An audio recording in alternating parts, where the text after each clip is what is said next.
Welcome, everyone, to the 600 Pound Down podcast. I'm Coach Justin. Along with me is, Coach George. all right, Coach George in the house, Coach Justin in the house. Welcome to our live Friday night. You could be anywhere else right now, maybe on a date, maybe you could be doing something fun, but you chose to go here. And this is more fun, actually, because you get to hang out with some great guys and a great guest tonight, George. I'm excited for our guest. What about you?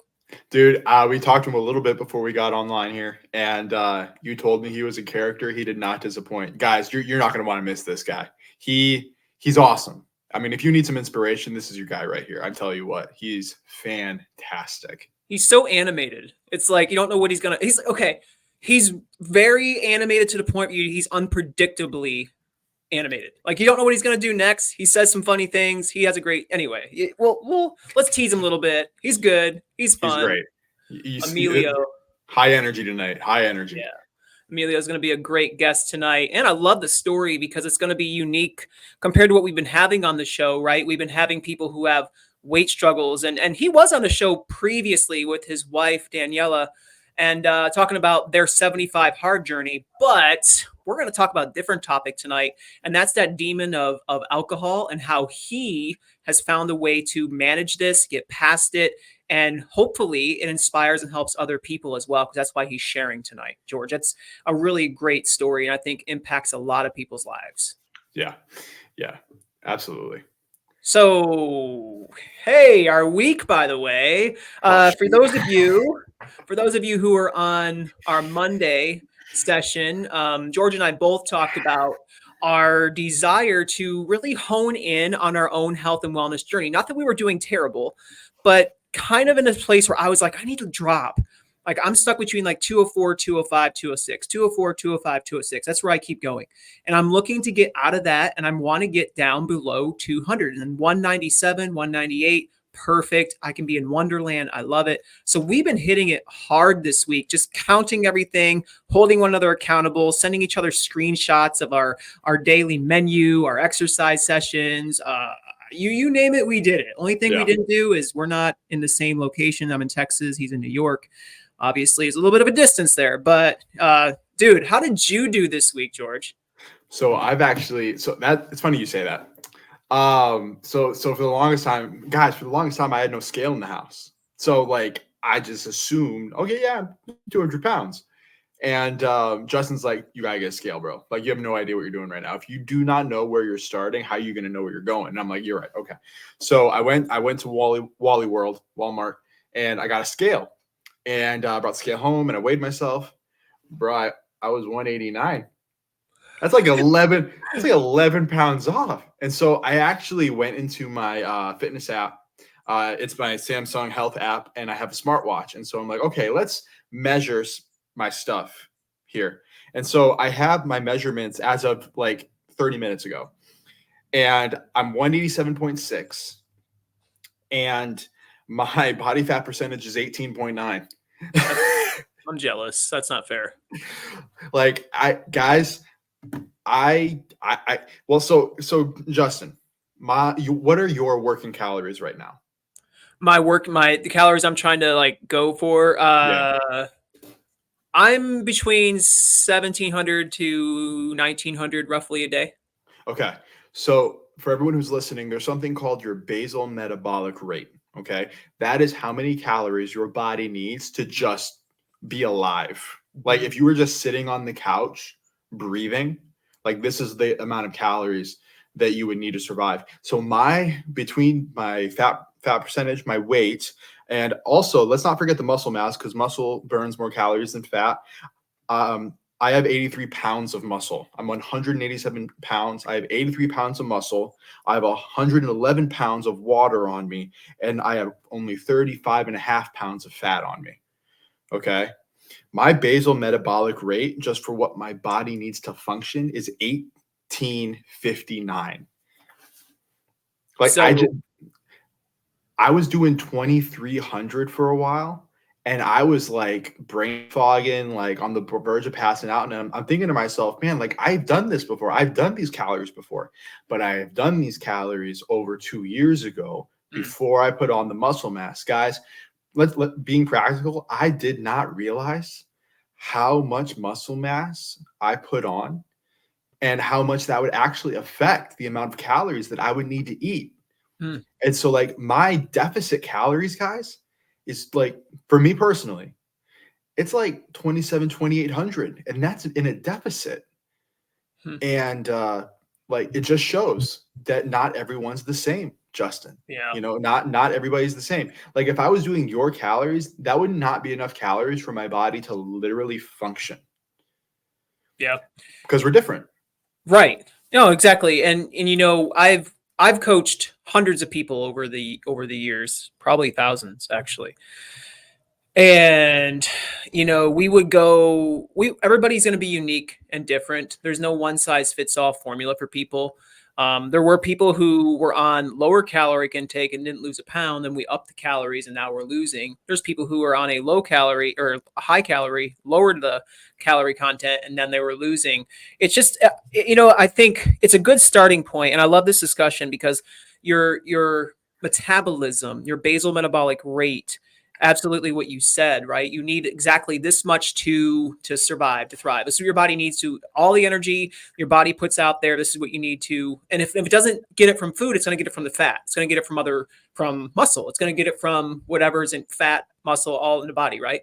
Well, and this is the unique thing about our own personal lives. It's like we should strive. Like what George is doing right now is totally working for him. And I think you texted me today, be like, dude, I'm down 2 pounds or something like that. Was it yesterday or today? Like, Yeah, I dude. was 189 yesterday, and I was 187 today. I'm like, whatever. Like, Yeah. last night I had like 2,300 calories, and it was a workout day. I burned 3,000 calories yesterday, by the way. Yeah, that's insane. And you text me, he's like, "So you're gonna go home and have a snack?" I'm like, "Dude, I'm not hungry." That's Like, good. like I'm just not hungry. Like, why force feed if you're not hungry? That's Like, true. that's the thing. Yeah. And the thing is too, I mean, you give yourself enough protein, your body's not going to eat the muscle. Even if you're in a deficit, your body's not going to eat that muscle because you have enough protein going into the body to sustain that for energy, and also healthy carbohydrate intake, which helps as well to keep the energy in the muscle and the body in general, right? So there's a lot that goes into it. And I think, George, it's interesting that you're discovering this more thoroughly about yourself, like what you're needing.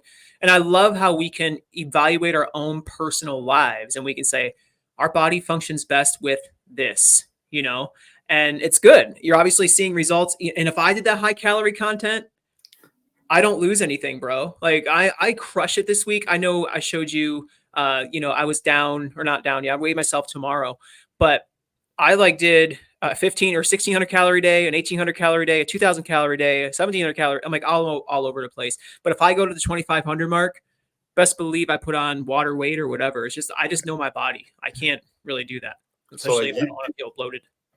because you do a lot more meals than I do. I do like 2. Mm-hmm. And my one meal is like 75% of what I eat that day because I fast all the way to lunch. And then I might have around dinner time like maybe 500 or 600 calories, but my lunch is like sometimes 16 to like 2,000 calories just because I eat that all in like 30 minutes. Yeah, that's I get a 30-minute lunch, and that's I gotta eat this, or I'm dude, gonna be a pill the rest of the day. dude's like a monster eating. I don't even know. That's what Fat Justin used to be. That's the guy behind me. He used to do that. Dude. He would golf that stuff down. Well, because I notice your stuff, you do like what, 6 meals a day?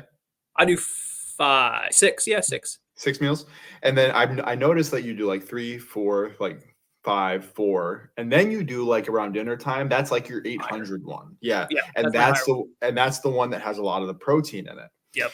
And you were talking about how today you texted me today. He's like, bro, I needed like 2,000 calories today. And I was about to text you back, and then we got on. But what I was going to text you back was, well, of course you need 2,000 calories today, bro. You did legs yesterday. That's the biggest. Yeah. That's the biggest muscle group in the entire body. Of course you needed 2,000 calories today. Yeah. Absolutely, you did. We're gonna keep. I know this is good, and we're gonna keep mentioning these things as we continue. We're not done. Like I'm gonna get under, friends. I'm getting under 200 pounds. That's I'm right. gonna get one. I mean, I'm just gonna happen again. Okay, I'm gonna get there. 197, a new goal of mine. I'm getting there. But I think, George, we will continue this conversation maybe at the end or maybe on next episode. Love it though. My man is doing great. I'm gonna do great. I'll report to you tomorrow, dude, where I'm at. Definitely send you a message. But I want to bring on our guest, man. We have some great stuff prepared for our audience. And Emilio Roman is a friend of mine. Met him, I believe, almost several years. I think it was. I don't know, Emilio. I don't know if it was 2 years ago or what. But man, like I feel like I've known you for a while. Definitely mentored me in some areas of my life, and just love the dude. He has such a cool heart, a great heart. His wife's amazing. Like they're both great people, and they have such giving hearts, George. That's the thing. They're givers. They love people. They want to help people. And I just thought, you know what? We have an audience. Let's bring them on. Let's just see that heart in action. He wants to not only talk about his story, but his goal behind the storytelling is to help people become set free themselves. That's the heart that he has. So, are you ready for that? Oh, dude, let's get it. All right, love it. Okay. Emilio Roman up next here on 600 Pounds Down. Don't go anywhere. And I was given a death sentence at the age of 16. I became a slave to food and to fear. 799 pounds. 799 pounds. But here I am today, 600 pounds lighter. And I'm here to share my story with you to help you improve, to help you find your way, and to help you become a more motivated person. I'll be your inspiration. Here we go. Let's do this. He's been on the Today Show, The Doctors, in the National Enquirer, and in newspapers and magazines all over the country. Don't miss the 600 Pounds Down podcast featuring Justin Willoughby.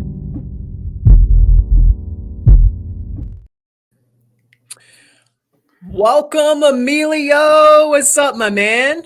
Man, I feel like I'm with a celebrity, man. This is amazing. Gee whiz.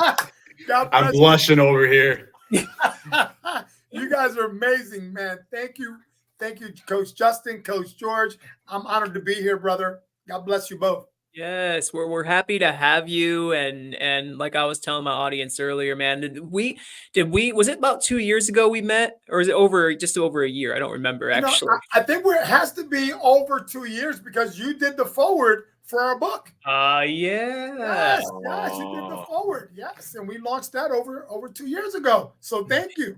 That is so great. Yes, he has so much going on, man. He's going to get into, and I definitely want you to share, who you are, where you're at. And in the midst of this, we're going to probably pause you. I know, dude, George, this man loves to talk. Okay. He's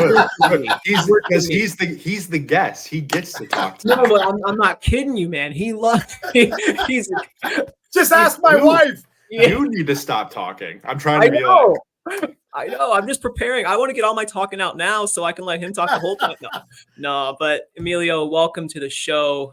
We're excited that you're here. And I just want to open up the discussion. Firstly, though, for those who are watching, make sure you're sharing this event right now. We want people to be able to come to this interview tonight. Go onto your Facebook page right now, LinkedIn, and just hit the share button. Right now, do it right now. If you don't do it right now, do it in a minute. But get there and do it and share it, because other people will come into this and they will see this amazing story, and hopefully it changes their lives or inspires them, or maybe they'll see it and share it with somebody they love that can help them out, right? So I wanted to put that out there first. Now, as I said that, back to reality right now with Emilio. Emilio, I just want you to bounce into this with us. Just kind of tell us who you are, where you've been, and then, just kind of paint the picture of what the issue was in your life. Amen. Well, again, listen, thank you very much. And I like the way you all framed it. Sharing is caring, right? So really share this out, because if this really touched one person, right? We've all been there where someone said something and it may not resonate with 99% of the people, but there was just that one person that it really landed and it made the difference. And I hope today that is my goal, okay? Because I have gone through, and I'll give you the Reader's Digest version, as I like to say, right? If you live long enough on this planet, you struggled with something. Okay, can we agree with that, Coach Justin and Coach George? Hey, right? Amen, man. Amen, right? So we've all gone through something. And to every single one of us, that may seem a little to someone else, oh man, something you've gone through court. I've done that. Oh, you've had a struggle with food. Oh man, that's not that hard, right? We always project and make it seem like if it doesn't resonate with you, you kind of undermine it. For me, drinking, right? Drinking has been that monkey on my back that I grew up. I grew up seeing it. My mom was a drinker. Everyone around me was a drinker. And I became the thing that I really despise the most, if that makes sense. Because I saw what it did to my family at a young age. I said, I'll never do that. Right. I saw what it did to other families. And I just, and my sisters, Coach Justin, my sister, they don't drink to this day. Both of my sisters. And because they saw what it did.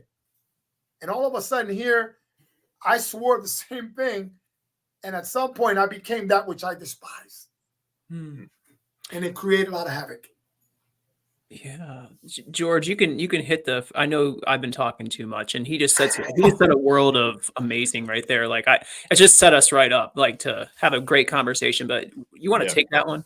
Can I just, because I want to ask the question, can you pinpoint that switch between I'm never going to do this a day in my life, and yet you started?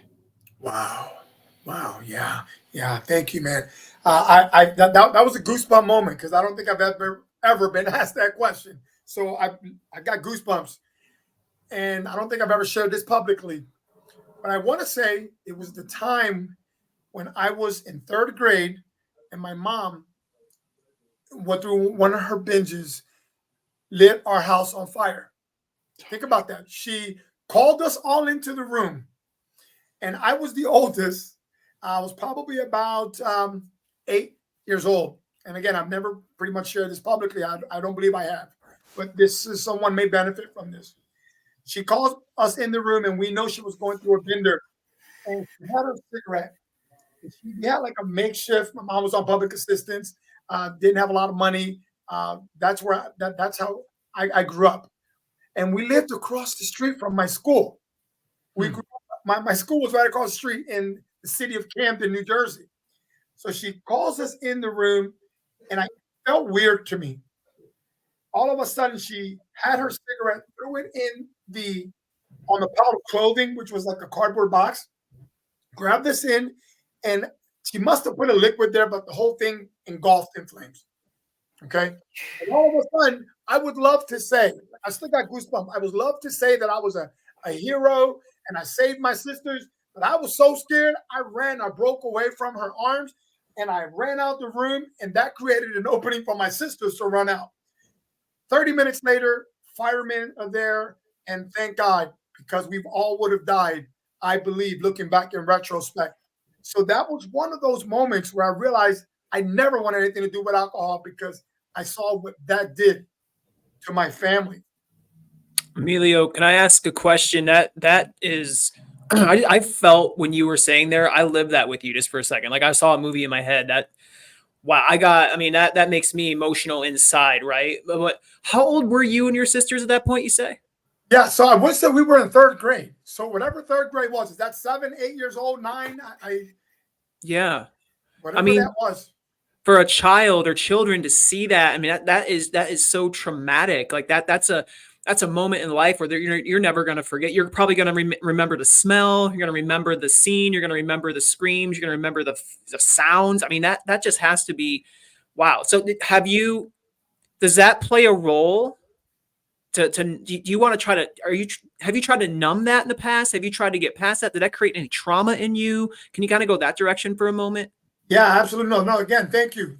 And so not only did it create it for me, but it created it for my sisters, because when I came back years later, my sisters both blocked that out. Does that make sense? Like no one wanted to believe that really happened. Like I'm still tingling right now because no one wanted to believe that happened. I was the oldest, so I know it happened. Right. I know we ended up immediately. We didn't go in a shelter, but the city, the welfare system came in and they put us in a home because, my mom was under the welfare state. And I remember going to school. For some reason, they sent me to school the next day. Can you imagine this? my school was across the street, and I saw from my classroom the fireman the next day throwing my sneakers out the window because that's how close. And so talk about a memory. Wow. I'm sitting there and I had begged my mom for months for a particular pair of sneakers, and I saw them throwing those particular sneakers out the window, and that's a memory that I have. And yeah, there was times where I wanted to block it out. I wanted to say that was a nightmare, but it really did happen. Yeah. And so with all that pain, with all those memories just kind of compounding, because I'm sure, you know, I have 2 little kids. I have a 4-year-old son and a 2-year-old daughter. Man, my daughter had a bad dream last night, and like I went in and picked her up and held her. I just can't imagine as a parent. I'm sorry, man. And the fact that you're here with us now and you're able to talk about it, I can't give you enough praise for that. And I know you're going to be quick to turn it around and say it's all by the grace of God, and you're absolutely right. And is that the one and only like instance like that, or were there? And you don't have to describe them, but were there other times like that? You know, again, thank you guys, and again, thank you for the opportunity to allow me to share this and be open and transparent about this, because I know this will serve someone. So what that did for me, Coach George, was the biggest thing for me at that point was I had a problem trusting women, if that makes sense. So that that carried over us into every relationship. I don't care how wonderful the person was, in the back of my mind, and it wasn't until years later where I was able to kind of like, why was I such a crap to this woman who was wonderful to me, a girlfriend or fiance? I would always find a way to self-sabotage because I had this thing about not trusting women. Because why? The woman that gave birth to me, the woman that's supposed to take care of me, did what she did. So the reason, and so I guess what my closing question now would be, so why alcohol? And you know, I said I became attracted to the very thing that I despised. Like, you know, I drew the parallel. Like, this is why things happen in my life. This is why I didn't have my biological dad. This is why my mom had so many problems. This is why, and I knew that it was a link between alcohol. Now, growing up in my culture, and I know some people don't want, people said, oh, that's just an excuse. That's a crutch. I grew up in a Puerto Rican culture. Everything around holidays that I grew up, Christmas, anything around what we call Los Días de Reyes, which was on the 6th of January, we celebrate the patron saint of Puerto Rico. Like, alcohol was always there. Like, alcohol was always a part. And it, like anything else, it became like I became numb. So it somehow subconsciously numbed my feelings and my reality. You know, Emilio, I'm trying to think back in point in my life where I went to a substance besides food. Food was my crutch, but there was a moment in my life. I went through a divorce after 10 years of marriage, and never thought like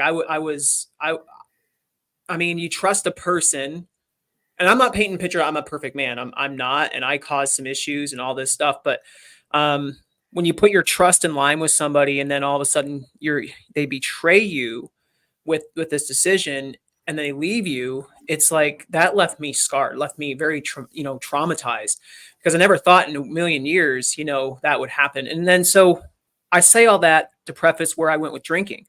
So I went down a journey in my life for a small season of time, and I didn't even know that this is what I was doing, because I never had a love for alcohol. I never did. Like I promise you, like I could drink a beer and be fine. I could drink a glass of wine and be good. Like that's all I need, right?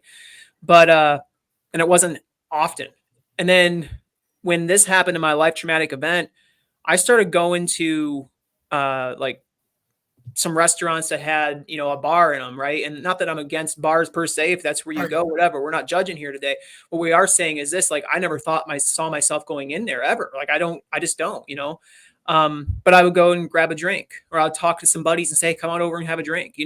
Like I gravitated towards that, and I started remembering the feeling of being numb in those moments. Like I remember the feeling that alcohol brought me for a brief moment. And I mean, even before work, 3 hours for my shift, I would go have a couple shots of those and here and there. And it's like, and I wasn't thinking I was abusing it. I simply was just using it as a way to numb the experience just happened to me. Then I started gravitating towards women. Like, okay, my wife left me. We're not divorced yet, but now I'm going to find myself somebody to hang out with. And, and one thing leads to another. Right. So I can relate to you in some aspects. I think sometimes we don't know how that we're actually going that direction. Maybe listening to your story, maybe that's all you knew at one point, right? That's all you saw your mom do, right? In those moments when things were hard, alcohol. And maybe that is a subconscious thought of yours that you went to. You don't think in a million years you'd ever do it. Just like I didn't think in a million years I'd go to alcohol for things, but I did. Like maybe it's back in your mind that this is what I need to do to numb the pain. Do you have anything you want to say about that? Or am I going in the right direction for you there? Do you feel like there's any relevance? Yeah, no, again, thank you. Thank you for putting that layup and laying that out. And so the side of the alcohol and the trauma, it's almost stacking up because of the drinking and because of the things that in the environment that I was placed in, I ended up being molested not once but twice by family members. And so that right there created, I kept thinking this is a dream. Like I knew the house fire happened. That couldn't have been real. Now I'm 8 years old. Now I'm 9 years old. I have no control. I ran away a couple of times, but I'm under the constraint of my mom.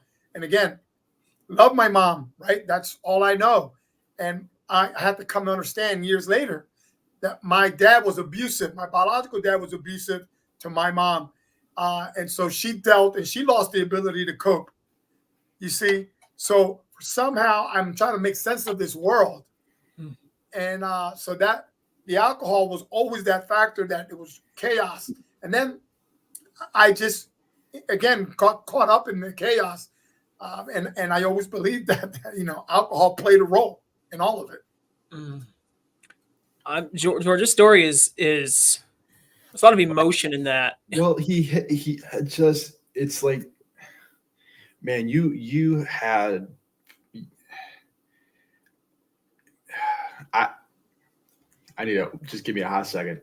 Yeah. Process that. Like Emilio, the life of a young child that you lived, I can't even fathom that. And I'm sorry you had to live that life as far as the things that you were describing today. And I think what this does speak to, notice how we are talking more about hardship, heartache, trials, trauma, all this stuff. Notice how we're talking all about these things more than the alcohol or the women or food or name your vice.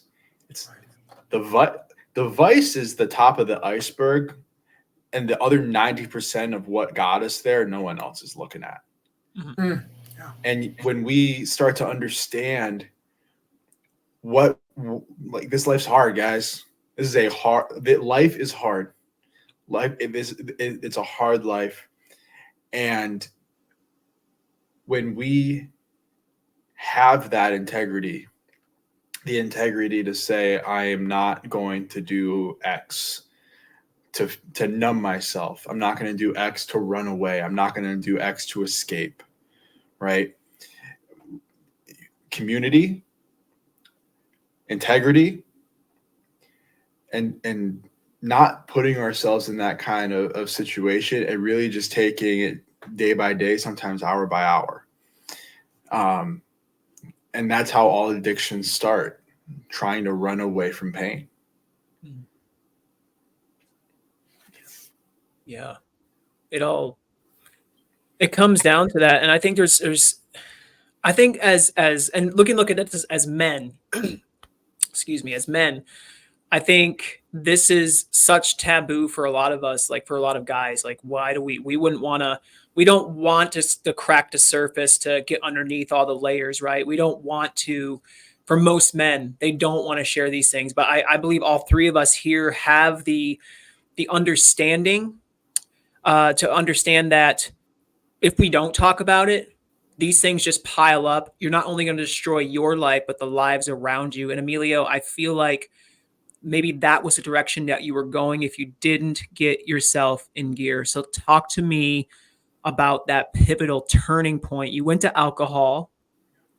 What was that lifestyle like? Number one, I know you said you didn't you kind of touched on some of it, but I want to hear a little bit more about what that life was like with Emilio addicted to the bottle, and then we'll go into how did you break free of that. But tell me who you were when you were on the alcohol so much at that point in your life. Amen. Amen. And so I'm just going to jump ahead and then come back real quick because Yep. George said something and then you said something. Yep. So the reality of it is that we can't heal in secret.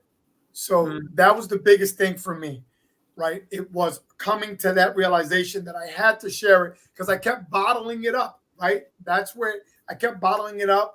And I figured I wasn't hurting anyone because I was doing it to myself, right? Because I didn't want to hurt anyone else. I've already been through the pain. I've been through the fire. I've been very protective. People didn't understand why I was so protective with other people. And it was because I saw things. I didn't trust people that much. And so for me, that was just my go-to. Surprisingly enough, church was that place for me. My mom would say, do as I say, not as I do, right? She would say, get your first communion.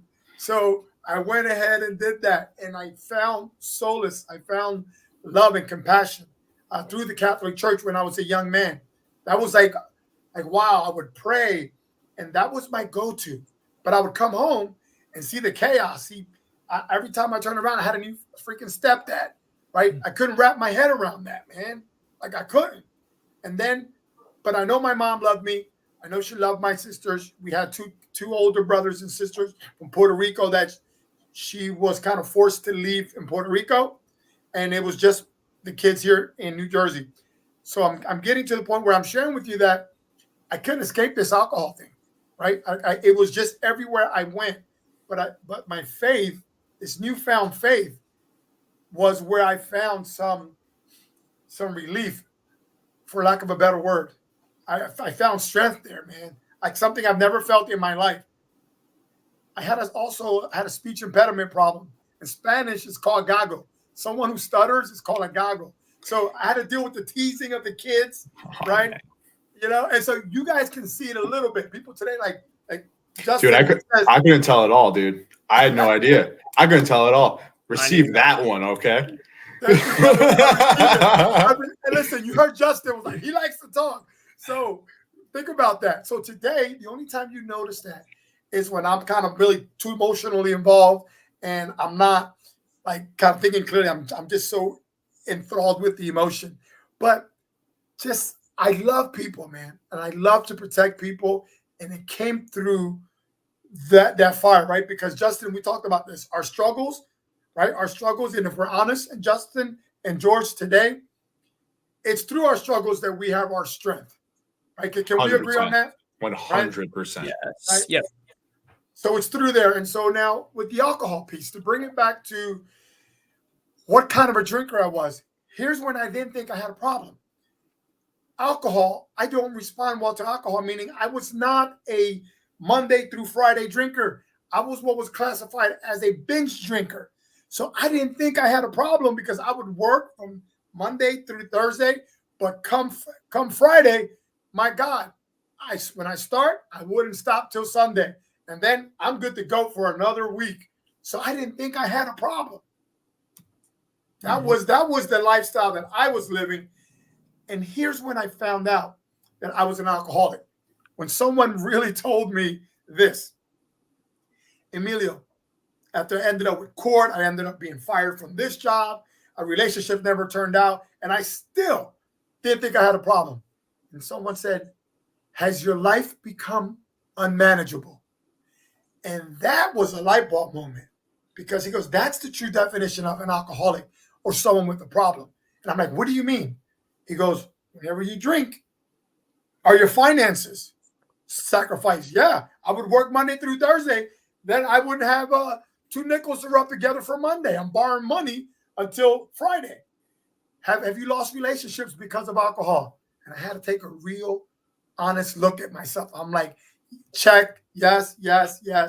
I've got a freaking problem. I'm an alcoholic. Man.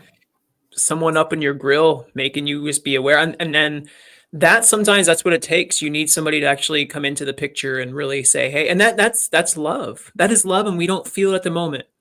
But that's love when somebody cares about you enough to actually speak into your life and say, hey, is this impacting this? Is this impacting that? And then you can recognize, yes. But this is a true, honest, pivotal moment for a person, though. They have to be the one that acknowledges that this is the issue. That is, and you have to be real enough, and you have to, you can't be believing a lie, because I've lied before about, hey, how are you doing with your food? How are you doing with your food? You doing okay? Oh man, no, I'm good. Even though I just had 2 chocolate bars and a bonbon, whatever, right? Just like, Yeah. I just had so much. No one eats bonbons anymore, by the way. It's a word that came to my head. Somebody's eating a bonbon somewhere. See, I don't even know. I don't even know what you guys are talking about. What's a bonbon? I have no idea what's going on. I'm 30 years old. What's a bonbon? And this is going to be cut. This is only going to be shown in a live segment. So if you're here today, you heard Justin will be say bonbon, and anyway, you get what I'm saying. Anything that was there, I would go to, and then I would lie to somebody's face right afterwards, right? Mm-hmm. And it gets to the point where that could be where you were at that moment too. Like, you had a choice to make. That was a pivotal moment. You could have said, it's not hurting a thing. I'm doing my thing. I'm doing me. You do you. We can all be happy. We can all, high five each other. Let's hug it out. It's all good. But true integrity and true honesty and true character knows that something's not right here. That's the Holy Spirit. You talk about your faith. That's the Spirit of God drawing conviction to the person and saying, hey, this isn't okay. You need help here. I'm here to help you, but you need to be honest with yourself. How tough was that for you to be honest with yourself in that moment? Yeah, again, thank you guys for having me, because you really are making me really take a hard look at what the subject we're talking about. Has any one of you ever heard of the geographical cure? Have you ever heard of that? It's called the geographical cure. No, I haven't. Okay, but you'll know what this means. So what happened with me was I joined the military. You all know that I've been a United States Marine. And so I joined when I was about 26. So I ended up going from Jersey to California. And of course, I've struggled with alcohol for so many years. And I figured, I'll go to the Marine Corps and I'll leave this life behind, and I'm going to, get straight. I'm going to serve my country. So I go from New Jersey all the way to California, ended up in Japan, Guam, all over the world. That's what they call the geographical cure. I was running away from my problems, thinking that if I'm somewhere else, I'm not going to have it. But guess what? Everywhere I was, right? Everywhere I went, there I was. Man. Right? Does that make sense? You were pulling a Jonah. Yeah, is that you get it? Yes. And so what happens is I ended up having struggles in the Marine Corps, right? And it all circled around all of a sudden alcohol. So the military, there was incident, fights, and the military, they don't play around when there's a problem. And if it's alcohol related, they send you to rehab like right away. And so I go to AA for the first time, Coach George and Coach Justin. And this is where this really kind of came back, and I had to really be honest. So they sent me to AA, and I had to get something signed. It was my first time, and we all heard the jokes, right? Because I would be the one joking when someone says, hey, man, we're out of alcohol, or you got an alcohol problem. I'm like, man, the only problem I got is I ran out of alcohol. We would always make joke and tease people who were alcoholics, right? So I ended up there, and they go around, and for the first time, everybody's going around introducing themselves, and I'm there with a chip on my shoulder. I'm like, man, I ain't saying that. And so everybody, hi, I'm John. Hi, I'm Justin, and I'm an alcoholic. Hi, I'm George, and I'm an alcoholic. And then all of a sudden, I'm Emilio, and I was just sent here. Because I was sent there, I had to meet the requirements. And it was at that point that I knew there was a problem, but it was in AA that I got to find out that AA had nothing to do with alcohol. Think about that. Alcoholics Anonymous has nothing to do with alcohol. They weren't discussing how you drink it. They weren't talking about, hey, this is the best way. They weren't romancing alcohol in any way. AA is about love, and it's about loving yourself. And I came to find that out along the way, and I fell in love with the AA lifestyle, one day at a time. I got to have a different perspective. I would love to say that I got it right then and there. I didn't, and I struggled many years afterwards, but I was open-minded, and I recognized the geographical cure that I always kept running away from my traumas of being abused by my uncles, by my not believing that my mom, kind of the house fire happened, all of these things. So alcohol was always that go-to where I buried everything. And it kept manifesting its ugly head. And I would love to say that now I stand here before you on top of this mountain and I've conquered it, but it's still been an Achilles heel, and it shows up every 6 months, every 12 months. I come back to it and I'm quickly reminded why it's never served me. That's George. He just said something that most people are afraid to say. Okay. Yeah. I mean, he actually, so he talked about how he couldn't outrun it. He's just stuck with himself. I mean, you come to the realization that no matter where you're at in this world, you can be in China, you can be in New York City, you can be Emilio, you can be at an amazing Philadelphia Eagles game, bro. Go Birds! That's right. But you still have to deal with you. You can drown it out for a second, but you still have to deal with you. You could have fun for a moment, still have to deal with you. So, George, what he was saying there, he has to deal with himself, but he's still slaying that demon, right? He's still slaying the dragon. He's still periodically, that alcohol, that temptation is rearing its ugly head. And then he's man enough right now to say, which most men aren't because we don't want to disappoint, that he may give into that again here and there. But I did find something interesting, Emilio. Once or twice or even 3-4 times a year, I'm not condoning, but what I am saying is this to give you some props here of the healing process in your life. 4 times compared to every weekend, that's a big difference, bro. That's a big difference. Tell me how you got to that point. Tell me the journey. You said AA, you said recognizing that you can never outrun yourself. You're always there. You're coming to awareness. But bro, how are you maintaining this integrity with yourself right now? And what are your plans? I'm going to challenge you on the spot here because you're a man of challenge and you love it. And I know you eat this stuff up. And that's why I'm comfortable enough to say that. What are your plans to continue fighting that and really making it just something that you've completed and defeated once and for all? Amen. Thank you guys. Again, thank you for the platform, the opportunity, and the spirit of full transparency. May 25th, I guess we're going on, 4 months almost? So since the last time I took a drink. Yeah. And here I go. I think prior to that, it was like probably 6 or 7 months I didn't drink. So imagine 6-7 months, didn't touch a drink. Then I go out. I think my wife reminded me it was like Memorial Day or something. I figured here 6 months, 7 months, I'm good. I haven't touched a drink. I'm out in Atlantic City. And all of a sudden I was recovering from back surgery. I don't know if you saw that. So I'm like, I feel good. What can possibly go wrong? 6 months, I haven't had a drink. So I didn't tell my wife. I'm out there enjoying the weather. I have one drink. And again, one is too many, and 1,000 is never enough for an alcoholic, right? All of a sudden, all I can tell you is that was my intention. I'm just going to have a drink. It never ends that way. Begins that way.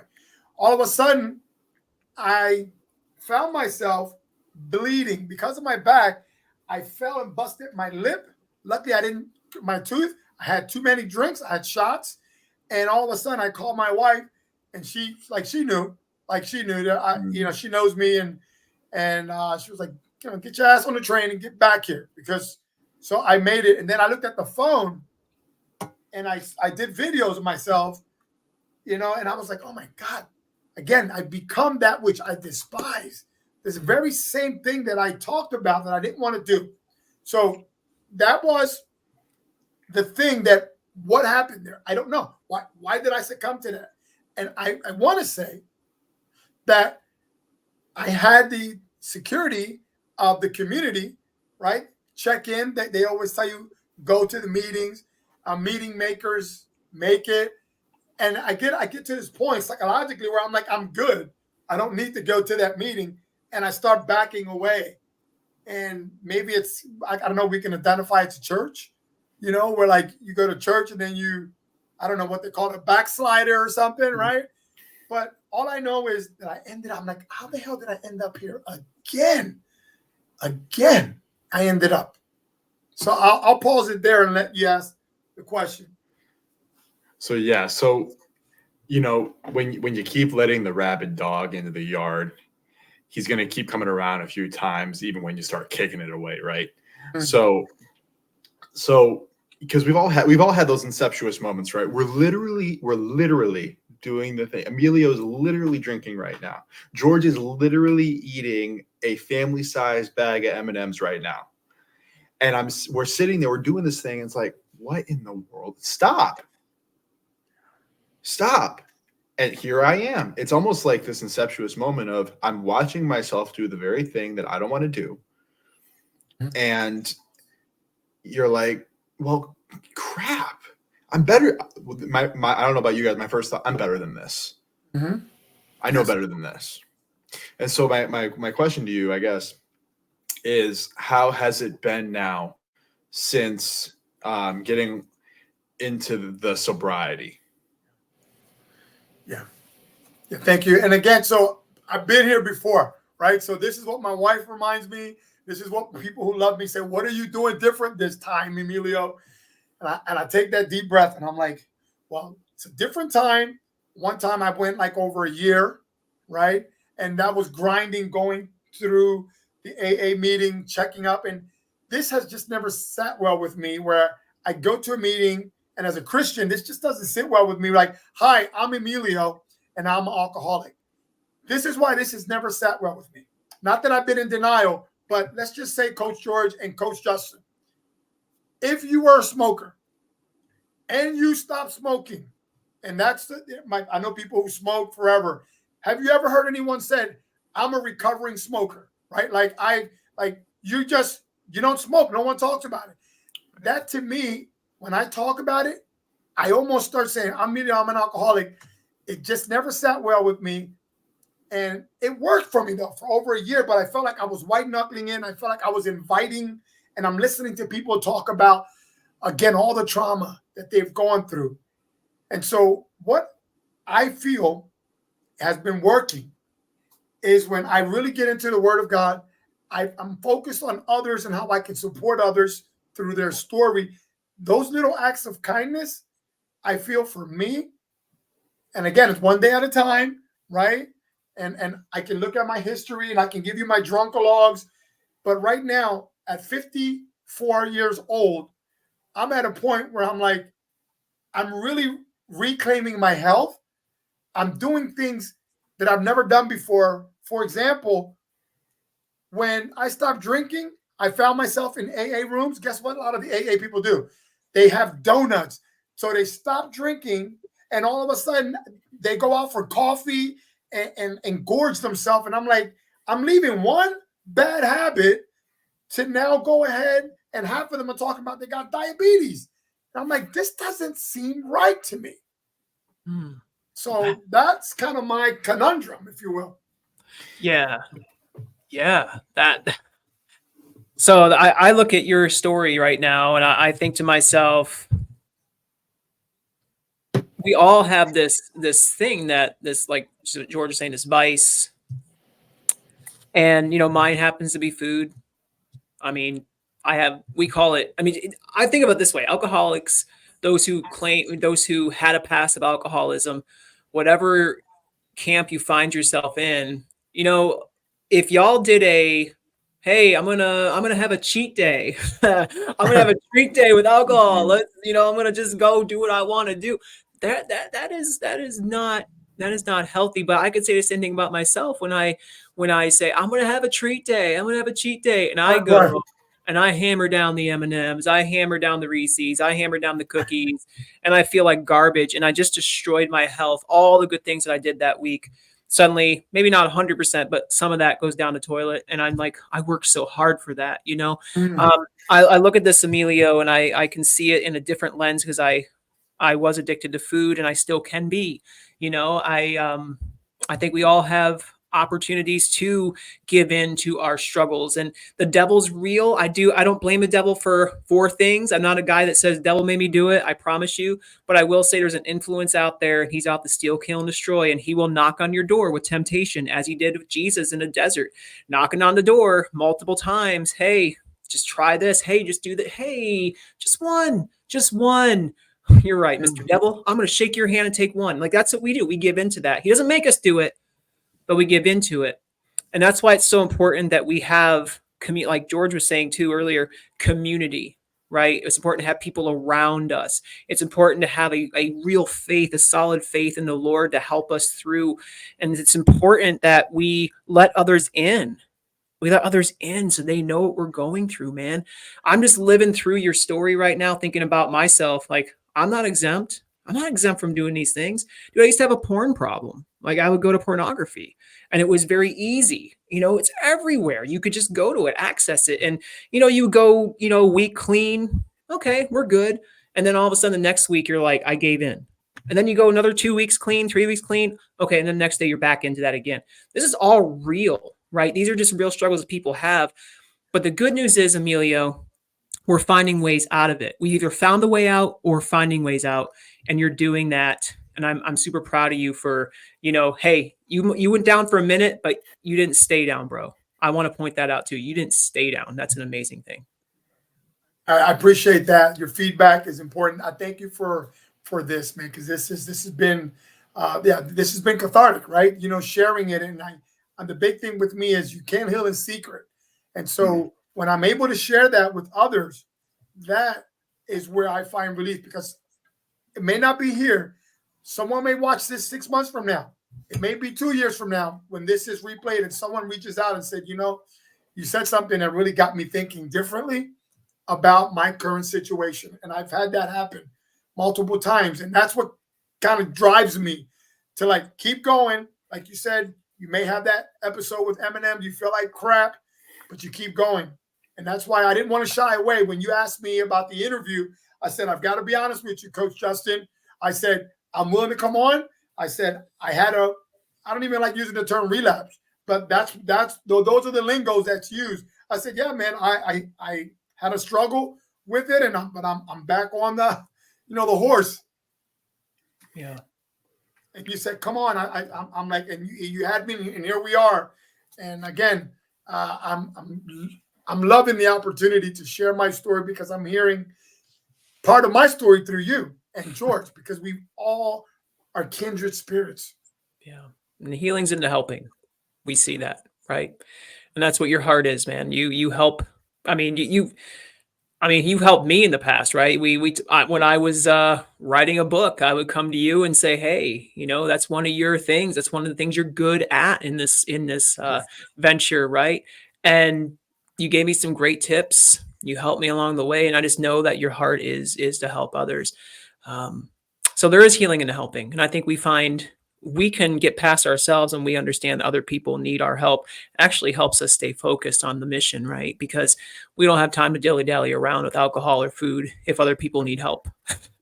Are you with me on that, Coach George? I'm an active listener right now. Yeah. I want to let you guys roll. And I'm 30 years old, right? So I'm 30 years old. I've lived some life, but I haven't lived that much life. And so there's only so much that I can contribute right now. But you know what? That's okay. That's okay, because you guys tonight are speaking some things, just like Emilio said, someone's going to need to hear. And I want those thoughts fleshed out. I want those sentences finished, and I want those phrases complete, because I want everyone to hear this. So, I mean, I'm on the pod, but I'm loving this. This is fantastic. Yeah. And I guess like my one thing would just be, it's the sirens song, right? We're sailors on the ocean, and there's sirens on the rocks, right? Because Emilio, you said something that made me think of this. You were talking about white knuckling it. How, dude? White knuckling. Here's the thing: we know white knuckling doesn't work, but we white knuckle so we don't have to ask for help, right? And so you're the sailor on the ship, and you're sailing by the siren on the rocks.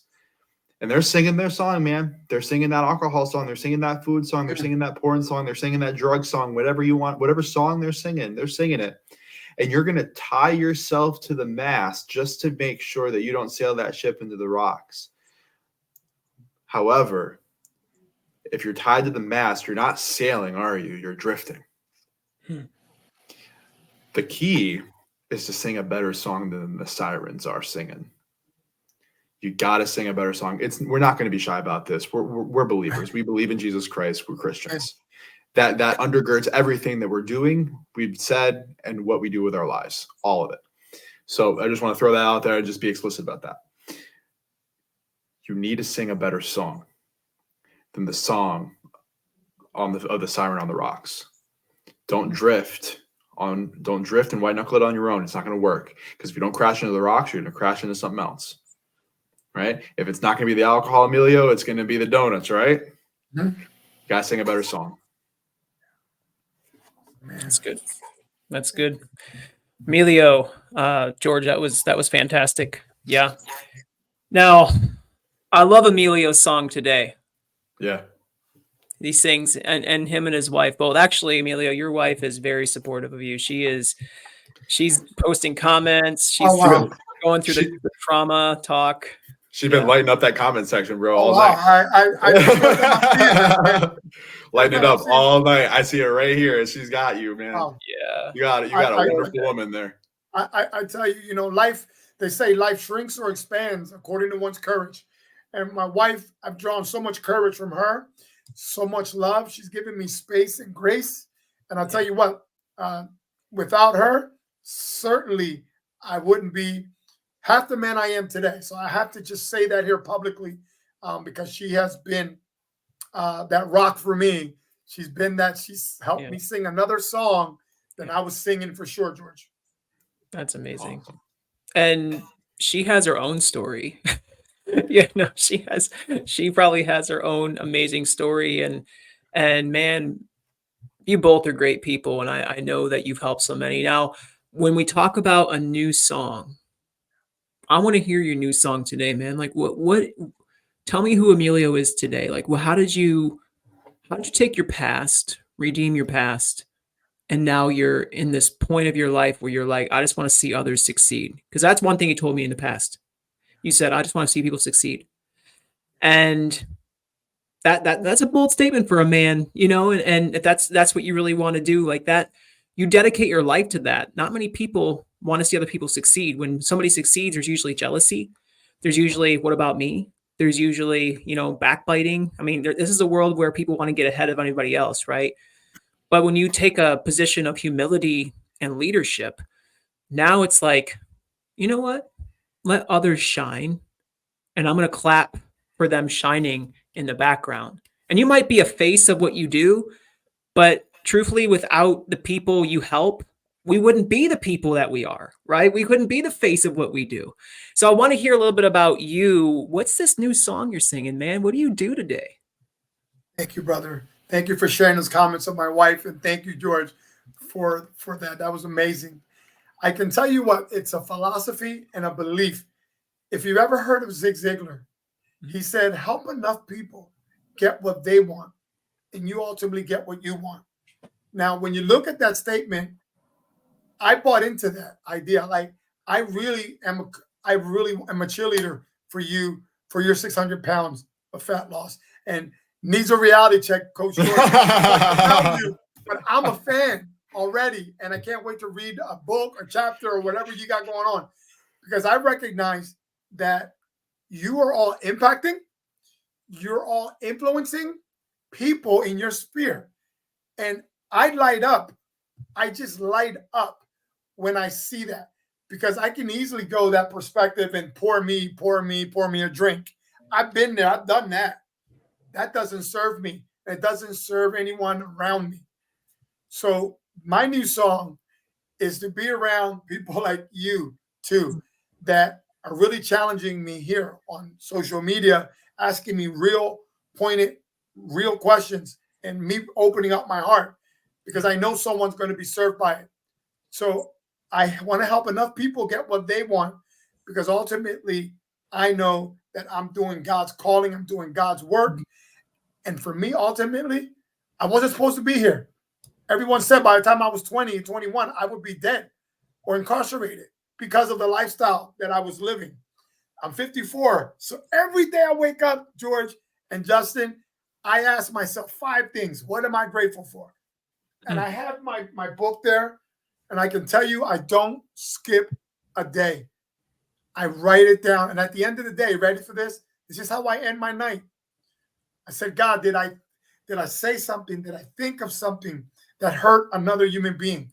So was there something I thought? Was there something I said? Was there something that I did? And guess what? My spirit will immediately come up. It was like, you told Justin a lie. You weren't really truthful to George, and you certainly, didn't do what you were supposed to do with your wife. So it'll come up. So I ask better questions of myself. I ask better questions of others. And that's the life that I live. And I do it one day at a time. Am I going to get it right every time? Nope. There's some times when my ego gets in the way and everything else. But for the most part, I know that if I focus on helping others, I know that I'm going to have a better day. I love that. And I mean, there's a lot you said there. It just shows your heart. I love that, man. And your wife even said, Emilio Roman has a heart of gold. His passion is to help people, sometimes at the expense of his own well-being. Yeah, that just shows the man that he is. And we're not boasting about him, guys. And he's not in here to boast about himself. It's just simply, this is the guy that he is. And I just want you to know there are people. I mean, there's a lot of really amazing people on this earth. And you know what? We all have struggles here and there. It doesn't make any of them any less amazing, right? We just know that everybody has work to do. We're not perfect. Jesus was the only perfect person, the only perfect being on this earth. And he paved the way, and he showed us we have some work to do. and we are still very much loved, right? In the midst of broken us. And he showed us the way to get there, though. And I love. So Emilio, we're approaching our hour here, and I want you just to talk about the things that you do today. I know, the things you just said about helping and really pushing other people forward, and that's amazing. But in what capacity do you do that? Like, what are your platforms that you do that? Can you share those with us so you can, and tell us more about them, by the way, because we're gonna have listeners come in here and be like, who is this man? I want to get to know him more. So can you give us more information on you and then what you're doing today to help people so they can maybe join your mission? I know this is great. Thank you, guys. Thank you for those that are commenting on. That means the world to me. And I really have to just share this as we transition. They say success without fulfillment is failure. Anthony Robbins said that, right? Success without fulfillment is failure. And I've come to believe today that for me, success rests on the cross. This is how I end my notes when I'm sending something to someone. And I'm like, for me, I believe, and that's why I begin my day with prayer. I end my day with prayer. I have crosses all the time everywhere, not because I'm idolizing a cross or anything. It's because I need and I deserve, and we all deserve to stay grounded. This keeps me grounded, right? And so when I can see, and I believe that we're all created in God's image and likeness, so I want to see how can I help Justin today? Justin's got a story. Justin, do you have a book? George, do you have a book? You got a story. We all got a story. And so that's what I've learned with the platforms, Spiritual Fitness Survivor. And I know you probably can't see this. There you go. But Justin, your name is on here, brother. This is Justin he was so gracious enough. How to Turn Your Struggles into Strength. We're on our 5th edition. And I love to challenge people and say, what's your journey? What did you struggle with? And how? Because it's really going to be in that struggle. Justin, you were struggling with your weight, 600 pounds of fat loss. You speak to many of us today, right? It's because of that struggle that you're helping others. So I believe it's my mission to help people really bring out their story, help them monetize on their story. Because at the end of the day, it takes resources. We agree? Yes. It takes resources. And you could be working in a factory somewhere, but you took your struggles and challenges with weight loss, and God's put this on you, and now you've got a mission to help others. George, I don't know your story that well, but I know it's similar to Coach Justin. And so with me, my struggles and my challenges, I help others. And EmilioRoman.com is the main platform. If anyone wants to go and reach me, thank you. I will definitely love to correspond with you. I typically get back to people in 24 hours. Say that you got a reference that you saw me here on the show with Justin and George, and I'll get back to you faster. I love that. There you go. So thank you for that. Yeah. Now tell me, you're doing this amazing. What is this Born to Risk thing? I see you on social media all the time. Yes. And you're out there, and you have this. Okay, you got the director's cut thing going on. You're having people do videos. Born to Risk. Like, I see it. It's viral all over my news feed. So tell me more about this Born to Risk and what is this? Wonderful. It's doing here. Oh, thank you for that, man. This is a passion.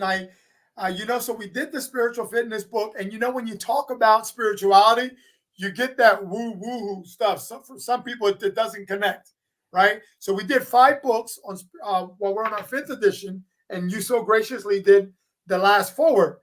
All of a sudden, the idea birth with spiritual fitness. I don't know if you can see this a little bit with this background, but it's a shark, and it says, "Risking it all, stories of courage." And I know it's a little bit wonky, but that's on the cover, right? Born to Risk. Here's the whole premise behind the book. The divine download came to me, and I said, what's the greatest risk that I've ever taken that has produced the greatest result? So we asked all of the co-authors, and I'll ask you guys this. You may know it instinctively. Like, what's the greatest risk that you've ever taken, Justin? What's the greatest risk you've ever taken, George?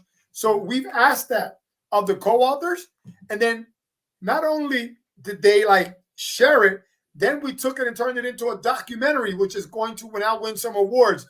Then we have a launch, and it just kind of like wildfire. People are gravitating to it because it's like they've never been asked that question before.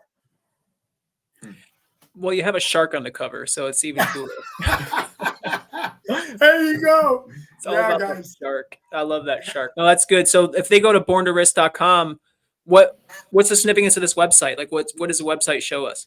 Amen. Thank you. So so when you go there, there's no bells, there's no whistles. It's just a landing page, and it allows you to take a quiz. So if anybody's watching this and wants to have some fun and you want to find out what kind of a risk taker are you, it's going to either let you know that you're either a great white, you're either a hammerhead shark, or you are what's called a nurse shark.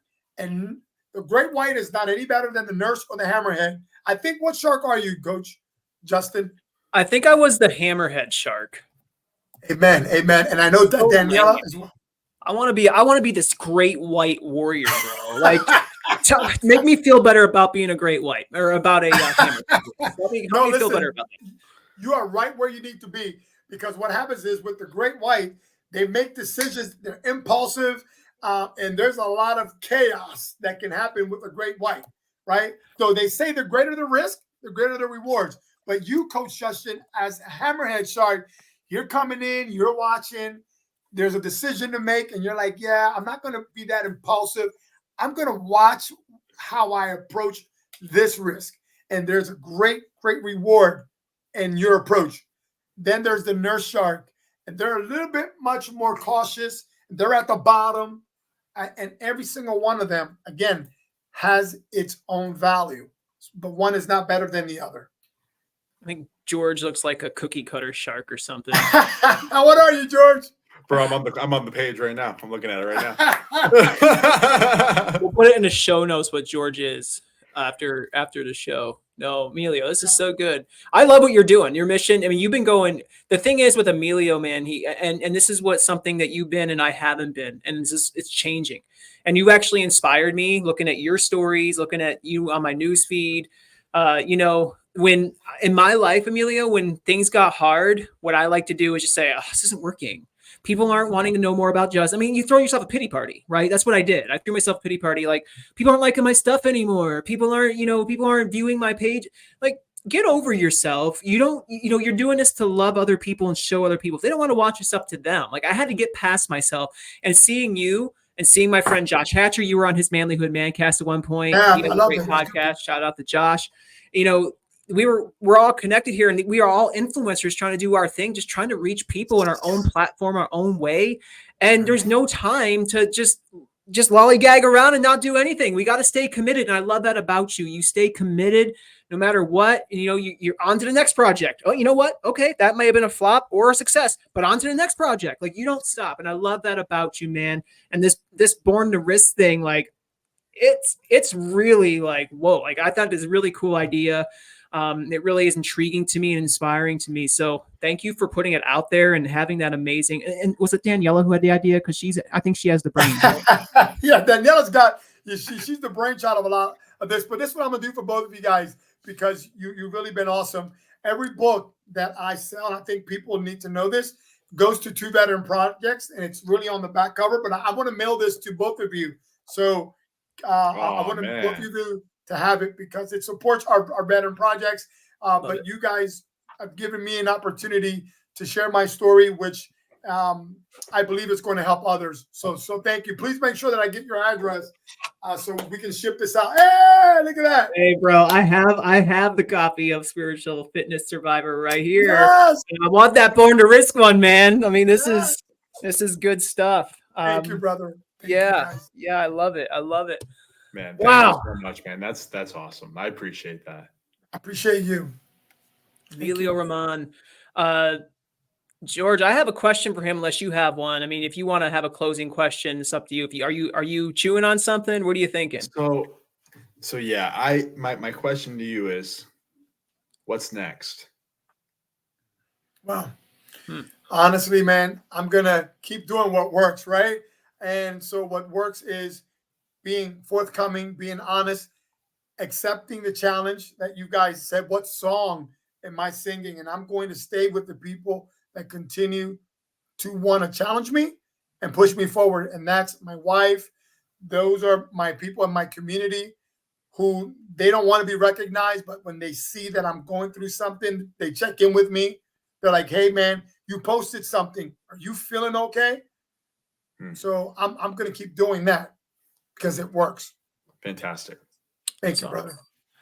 That's awesome. I love it. And then look at this, George. I want to share this with you. Every copy sold, the proceeds go to support our 2 veteran projects, Thanksgiving Drive and Christmas Card Drive. That's really awesome. Very good. Very good. Love it. Emilio, you have an amazing heart, guys. Definitely check it out. Go to emilioroman.com. He's on social media, on Facebook. You can just look for him, right? I mean, you can talk to him. He's very he's very quick to get back to you. I know he said 24 hours, but the guy would get back to you soon.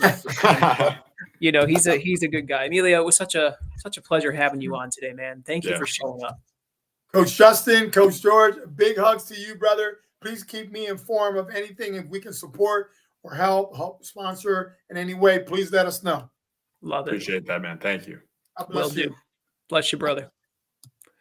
George, that was a really amazing story. I mean, it just leaves you just like, wow. I mean, you look at the human that he is, and he became that human because of his past. That's the, we get these thoughts after the interview, right? But like he became that human after observing and living through what he's lived through. And now he's doing this mission to just help other people in amazing ways, get their stories out there. It's really, really awesome. So, and here's the thing too, like when we do these kind of interviews, right? When we have someone like Emilio on, man, I just want to let him fly.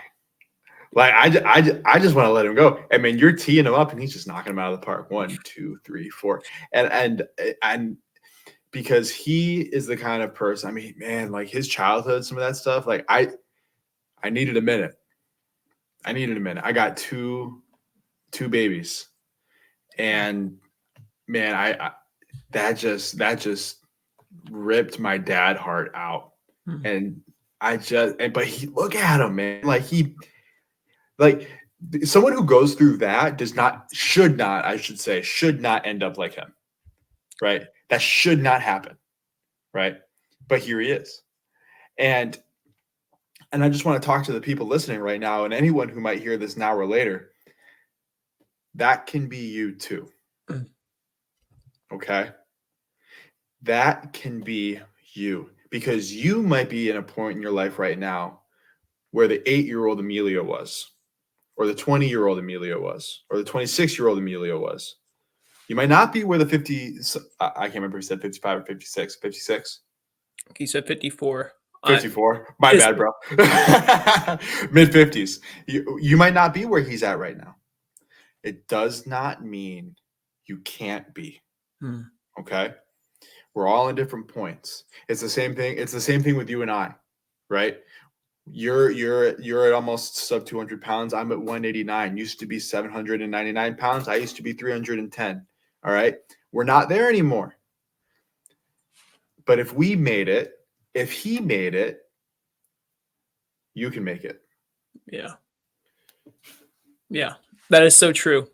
And that's why we have these stories. We're going to have more stories like Emilio's on this podcast, not just fat loss stories, not just weight loss stories, but we're going to have people who have dealt with some real life issues.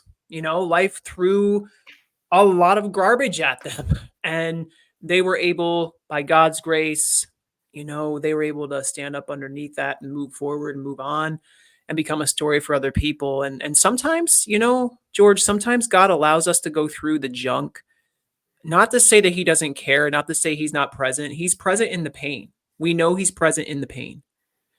And he was present with Emilio in his pain. And then later on, Emilio found that I know where my help comes from. He found that in the Lord, right? And that's a beautiful thing. And God allows these stories to take place so his glory can shine later and help people find this amazing, relationship with him afterwards or through it. We're not exempt from it. Even as believers, we're not exempt from the pains of this world, but we are promised that someone will walk through it with us. Right. So good stuff, dude. I'm going to listen to this one again tomorrow when I'm exercising. I listen to a podcast and I work out, and I'm going to listen. I'm going to bump this like it's my favorite music or something. Like it's just a good podcast. Dude, we might be the coaches, but this was his pod tonight. Yeah. Yeah. And look at his wife. Love this podcast. Would love to be on. I don't know if we're ready for that. I didn't say it. He did. He said it. Daniela. Yes. I love these two. They're great people, man. Like everybody's story needs to be told to help someone else. Absolutely. Yeah, Daniela. Absolutely. I'm gonna send you a link and we'll get you scheduled. It's a story also it needs to be heard, and love it. Hey, this has been good, George. I'm thinking that I think I'm gonna put my blue light blocking glasses on. My wife makes fun of me because I wear these. She said they're kind of, little. It accentuates your cheekbones when you put them on. Thank you. A lot nicer than what she said. You can tell her that I said that. I will do that. Social media too. People are like, guys, getting late. Go to bed. Okay. We're going to get out of here. And of course, Emilio responds, love you guys. Thanks for having me. Okay. You're a great guy, Emilio. Thank you so much. All right, guys, you know where to find us every other Monday, right? Friday, this is a special episode tonight. We don't usually come on Fridays. Periodically, we will, and we'll show you a schedule later on our next one. But, we'll be back not upcoming Monday, but the following Monday with some more. George, you just please tell them what the podcast is called. 600 Pounds Down Podcast. We'll see you soon. And I was given a death sentence at the age of 16. I became a slave to food and to fear. 799 pounds. 799 pounds.